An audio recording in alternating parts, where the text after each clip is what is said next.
여러분 올해 반도체 때문에 울다가 웃다가 아주 난리잖아요.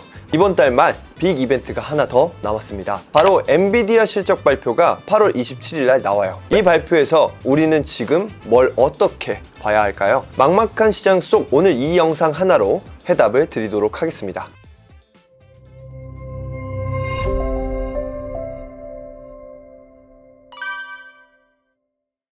먼저 이 롤러코스터의 정체부터 짚고 갈게요. 얼마 전 시장이 무너진 건 반도체가 나빠서가 아닙니다. 미국과 이란의 휴전 연장이 무산되면서 유가가 튀었고 미국, 일본, 유럽의 장기채 금리가 수십 년 만에 최고치로 올라갔어요. 금리가 오르면 미래의 이익으로 평가받는 AI 주식이 제일 먼저 맞게 되겠죠. 따라서 그날 외국인이 3조 5천억을 팔아치웠습니다. 그런데 그 이후 어땠을까요? 장 마감 후에 SK하이닉스가 40조 원 규모의 주주 환원을 발표하자마자 외국인이 하루 만에 1조 7천억 원을 다시 사들였습니다. 삼성전자 9.5%, 하이닉스 12.7% 급등. 이게 뭘 뜻할까요? 지금 시장은 방향이 아니라 뉴스에 반응하고 있다는 겁니다. 이런 장에서 개인이 제일 많이 하는 실수가 있습니다. 빠지는 날에는 팔고 오르는 날에는 사는 겁니다. 그렇게 되면요, 이번 주처럼 이틀 만에 2번 연속 당하게 돼요. 그래서 오늘은 뉴스 말고 다음 판을 보는 방법을 알려드리려고 해요. HBM 랠리는 이미 한 바퀴 돌았습니다. 못하신 분들 많죠. 저도 알고 있어요. 그런데 지금 진짜 중요한 건 이건데요. HBM의 다음 판이 이미 시작됐다는 거. 그 이름이 바로 엔비디아의 루빈입니다. 먼저 엔비디아 실적부터 정리해 볼게요. 많은 분들이 이번에도 잘 나오겠지라고 생각하실 거예요. 맞아요. 잘 나올 겁니다. 근데 문제는 그게 안 통할 거라는 겁니다. 왜냐? 엔비디아는 이미 지난 분기에 시장 평균치 전망치를 웃도는 가이던스를 스스로 제시해뒀어요. 즉 우리 돈 잘 벌 거예요 라고 이야기해둔 거죠. 그러니까 이번엔 그 높아진 기준을 또 넘어야 어닝 서프라이즈가 되는 거예요. 월가에서는 이걸 2 더하기 2 법칙이라고 보통 불러요. 알아두세요. 지난 분기 매출도 예상을 넘어야 되고 다음 분기 가이던스도 예상을 넘어야 한다. 정말 어려운 일이죠. 둘 중 하나만 삐끗해도 엔비디아의 주가는 빠질 겁니다. 그래서 해외에서는 이런 표현 많이 씁니다. 소문에 사서 뉴스에 팔아라. 여러분들도 많이 들어보셨죠? 실적이 좋아도 주가는 빠질 수 있다는 겁니다. 우리는 이미 삼성전자와 SK하이닉스로 그걸 경험했고요. 그럼 우리는 뭘 봐야 할까요? 지난 분기 숫자가 아닙니다. 컨퍼런스 콜에서 젠슨 왕이 말할 한 단어를 들으셔야 해요. 바로 루빈. 정확히는 베라루빈입니다. 이 로드맵이 앞당겨지느냐 밀리느냐, 거기서 하반기 국내 반도체 소부장의 방향이 갈릴 겁니다. 대체 루빈이 뭔지 왜 이렇게 이야기하느냐, 한 문장으로 설명해 드릴게요. 엔비디아의 차세대 AI 칩 아키텍처인데요. 지금까지 시장을 끌어온 게 블랙웰 아이템이었다면 그 다음 세대가 베라루빈인 겁니다. 그리고 이미 양산에 들어갔어요. 여기서 우리는 숫자 하나 꼭 기억하면 돼요. 62%입니다. 이게 뭘 의미하냐면 글로벌 투자은행 UBS가 베라루빈 슈퍼칩의 부품 명세서를 뜯어봤거든요. 칩 하나 만드는데 제조 원가가 약 38,900달러, 우리 돈으로 약 5,540만 원이 든다고 합니다. 칩 한 개의 중형차 한 대 값이 들어가는 겁니다. 그런데 그중 62%가 HBM4 같은 반도체 메모리 비용인 겁니다. 무슨 뜻일까요? 엔비디아가 칩을 많이 팔면 팔수록 그 돈의 절반 이상이 메모리 쪽으로 다시 흘러 들어온다는 겁니다. 실제로 SK하이닉스는 올 상반기 엔비디아 한 곳에서만 17조 원을 벌었어요. 전체 매출의 13% 수준인데요. 삼성전자도 베라루빈용 12단 HBM4를 양산하면서 16단 샘플까지 낸 상황이고요. 마이크론도 이미 출하를 시작했습니다. 여기까지가 우리가 아는 이야기입니다. HBM 대장주들이 이미 크게 오른 이유죠. 그런데 원가의 62%가 메모리라는 건 뒤집으면 이런 뜻이 되기도 해요. 엔비디아 입장에서는 메모리 값이 너무 비싸고 그래서 원가를 줄이려고 구조 자체를 바꾸기 시작한 겁니다. 칩을 어떻게 쌓고 어떻게 연결하고 어떻게 검사할 것인가, 바로 여기서 새로운 밸류체인이 열립니다. 루빈 시대에 새로 열리는 밸류체인은 크게 세 갈래인데요. 하나씩 쉽게 풀어드릴게요. 첫째, 빛입니다. 광통신, 그리고 CPU. 지금 AI 데이터 센터의 병목은 계산이 아니라 연결이거든요. 칩은 빨라졌는데 칩과 칩 사이를 잇는 구리 전선이 못 따라가고 있어요. 그래서 전선 대신에 빛으로 데이터를 보내겠다는 겁니다. 이게 바로 CPU 광공동 패키징입니다. 엔비디아가 얼마나 진심인지는 돈이 말해줘요. 올해 3월 광부품 회사 루멘텀과 코이런트에 각각 20억 달러씩 투자하고 장기 구매 계약까지 맺었습니다. 그리고 루빈용 네트워크 칩에 이 CPO를 적용해요.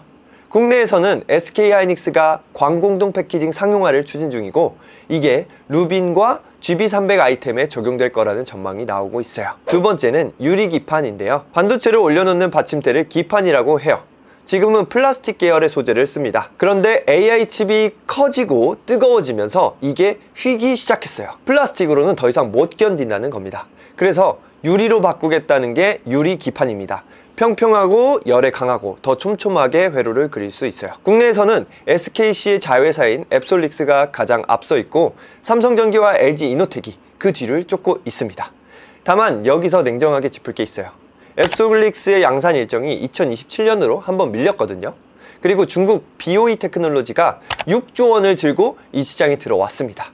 유리기판의 방향은 확실한데 시간은 아직 불확실한 거 꼭 기억하셔야 돼요. 세 번째는 검사입니다. 그리고 본딩.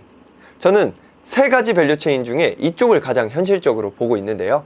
이유는 하나예요. 이미 실적 숫자가 찍히고 있거든요. 올해 HBM4 증설이 시작되면서 후공정 장비 수주가 줄줄이 나왔어요. DI는 삼성전자에서 1326억, 자회사가 SK하이닉스에서 1960억, 유니테스트는 HBM4 웨이퍼 테스터로 5월에 291억, 7월에 223억, 한미반도체는 SK하이닉스의 TC본더 442억. 엄청난 수치들이죠. 업계는 이걸 이렇게 해석합니다. 테스터와 본더 수주가 동시에 늘어난다는 건 HBM4 증설이 계획 단계를 넘어서 실제 라인 구축에 들어갔다는 신호라고요. 한 줄로 정리해 볼게요. 빛은 가장 크고 유리는 가장 멀고 검사는 가장 가까이 있습니다. 이 순서를 기억하시면 내 투자 판단에 훨씬 쉬워지겠죠. 종목까지 말씀드렸습니다. 여기까지가 복잡했다면 비유 두 개로 더 쉽게 정리해 드릴게요. 첫 번째, 지금 AI 산업은 고속도로 공사랑 같아요. 지난 2년간 우리는 스포츠카를 만드는 회사에 투자했다고 해볼게요. 그게 바로 엔비디아인 거죠. 그리고 그 엔진에 들어가는 게 HBM인 거예요. 그런데 차가 너무 빨라지니까 도로가 문제가 된 거예요. 그래서 이제는 스포츠카에 맞춤형 도로를 깔게 되는 겁니다. 빛으로 만든 도로가 광통신이고 그 도로를 올려놓을 집안이 유리기판이고 도로에 금이 갔는지 보는 게 바로 검사 장비입니다. 차값이 아무리 올라도 도로가 없으면 못 달리겠죠? 그래서 돈은 반드시 이쪽으로 올 수밖에 없어요. 두 번째가 더 중요한데요. 우리가 주식을 살 때 매수라고 하잖아요. 빠르게 사는 걸 선취매라고 하는데 선취매는 먼저 사는 것이지 아무 때나 사는 게 아니에요. 바로 얼마 전 실제로 벌어진 일을 말씀드리겠습니다. 광통신 부품회사 패브리넷이 실적을 발표했거든요. 실적은 아주 되게 좋았어요. 그런데 주가는 하루에 20%가 빠졌습니다. 같은 날에 코닝도 20% 급락을 맞이했고요. 왜일까요? 기대가 이미 주가에 다 들어가 있었기 때문입니다. 테마가 맞더라도 타이밍이 틀리면 이렇게 됩니다. 그래서 오늘 영상의 결론은 종목이 아니라 타이밍이라는 걸 말씀드리고 싶어요. 무엇을 살까보다 언제 어떻게 나눠 살까가 훨씬 중요합니다. 아, 그럼 우리같이 본업이 바쁜 직장인은 뭘 어떻게 해야 되냐 알려줘라. 우리 일하다 보면 차트를 계속 확인 못하잖아요. 그래서 이런 분들 기준으로 세 가지만 말씀드려볼게요. 첫 번째는 타점을 시간이 아니라 이벤트로 잡으셔야 돼요. 직장인이 대부분 투자에 실패하는 이유가 종목을 못 골라서가 아니고요. 장중에 못 보니까 퇴근하고 종가만 보고 뇌동매매를 하기 때문입니다. 또는 일하다가 잠깐 보고 그때 사버려요. 그래서 이제는 미리 이벤트를 정해두고 나눠서 사는 겁니다. 언제냐고요? 1차 진입은 8월 27일 엔비디아 실적 발표 전 소액으로, 2차는 실적 발표 이후에 시장이 한번 정리된 다음에, 3차는 3분기 실적에서 수주가 매출로 찍히는 걸 확인한 뒤에. 이렇게 하면요, 사는 날짜를 미리 정해두는 셈이라서 장중에 차트를 계속 볼 이유가 없어져요. 그리고 가격 방어도 됩니다. 두 번째는 종목은 이름이 아니라 기준으로 고르셔야 돼요. 소부장은 테마만 맞고 실체가 없는 회사가 수두로 빽빽이거든요. 그래서 제가 쓰는 필터가 3개가 있어요. 1. 수주 공시가 실제로 찍히는가. 기대감 기세만 있고 공시가 없으면 저는 그런 주식 안 봅니다. 그냥 테마 준 거예요. 2. 그 수주가 매출로 넘어오는가. 공시 금액이 다음 분기 매출에 반영되는지 보셔야 돼요. 3. 유상증자와 전환사채 이력입니다. 어려워 보이죠? 제가 쉽게 결론만 말씀드릴게요. 돈이 부족해서 주식을 계속 찍어내는 회사는 아무리 좋은 테마라도 주가가 위로 가다가 막혀요. 이 세 개만 걸러도 절반 이상이 사라지니까 여러분은 건강한 투자를 할 수 있겠죠. 마지막으로 포트폴리오 안에서 계좌 구조를 먼저 만들고 종목을 담아야 해요. 제가 권하는 구조는 현금은 10에서 20%, 지수 ETF, S&P 500이나 나스닥 100 이런 거죠. 10에서 20%. 이 두 개가 버텨주는 코어 자산이고요. 배당주도 10% 정도 섞어주시면 좋습니다. 그리고 개별주는 다 합쳐서 50에서 60% 정도.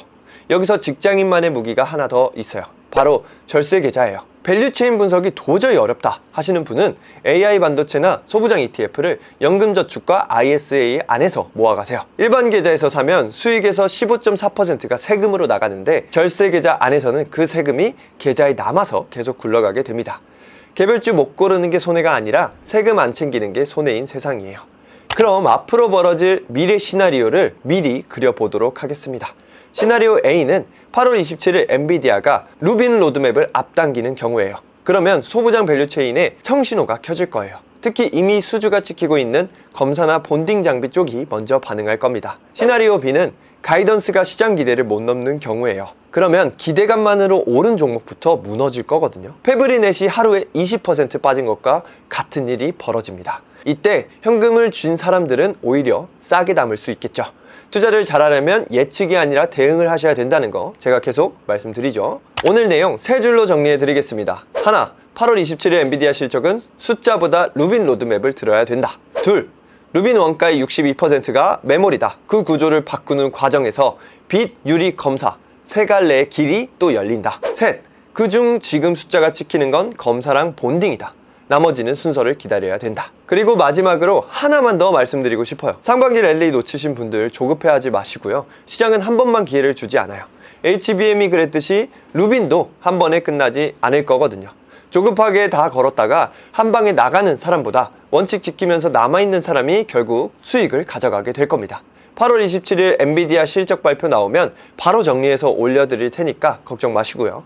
놓치면 손해보는 타이밍 정보니까 구독 버튼 눌러두면 가장 먼저 받아보실 수 있겠죠. 투자에 참고할 만한 무료 자료들 고정 댓글 링크로 남겨두었으니까 꼭 보시길 바라겠고요. 굿테크 채널 구독, 좋아요, 댓글 남겨주시고 주꾸미가 되어주셔서 같이 소통하면서 투자 성장했으면 좋겠습니다. 저는 또 다음 좋은 영상으로 찾아뵙겠습니다. 감사합니다.